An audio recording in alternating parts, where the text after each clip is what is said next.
আসসালামু আলাইকুম রহমতুল্লাহ। আপনারা সবাই কেমন আছেন? আল্লাহর রহমতে আমিও ভালো আছি। আমি চলে আসলাম আপনাদের মাঝে একটি ভিডিও নিয়ে। আপনারা দেখতেই পাচ্ছেন আমার পান বরজে কত শিকড় বার হয়েছে। আর এখন বর্ষাকাল, পান গাছের শিকড় যদি না হয় পরবর্তীতে মারা যাওয়ার সম্ভাবনা রয়েছে।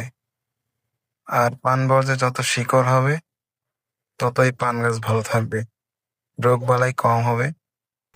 আর পান বরজে যত শিকড় হবে পান ততই বড় হবে, গাছটি প্রচুর শক্তিশালী হবে।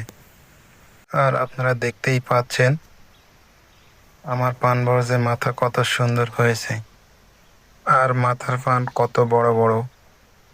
আর আমি এই পান বরজে কি দিয়েছি শিকড়ের জন্য, আপনারা যদি জানতে চান তাহলে আমার এই ভিডিওটি শেয়ার করে দিবেন এবং কমেন্ট করবেন, আমার চ্যানেলটিকে সাবস্ক্রাইব করে দিবেন।